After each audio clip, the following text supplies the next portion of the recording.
The printing press first came to Goa with Portuguese missionaries in the mid-16th century. Jesuit priests learnt Konkani and printed several tracts. By 1674, about 50 books had been printed in the Konkani and in Kannada languages.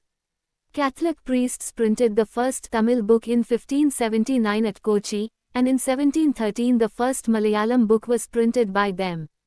By 1710, Dutch Protestant missionaries had printed 32 Tamil texts, many of them translations of older works. The English language press did not grow in India till quite late, even though the English East India Company began to import presses from the late 17th century.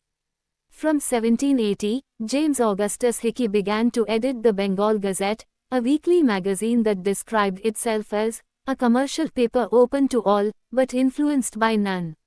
So it was private English enterprise, proud of its independence from colonial influence, that began English printing in India.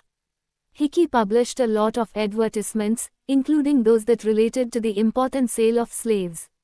But he also published a lot of gossip about the company's senior officials in India. Enraged by this, Governor-General Warren Hastings persecuted Hickey, and encouraged the publication of officially sanctioned newspapers that could counter the flow of information that damaged the image of the colonial government. By the close of the 18th century, a number of newspapers and journals appeared in print. There were Indians, too, who began to publish Indian newspapers.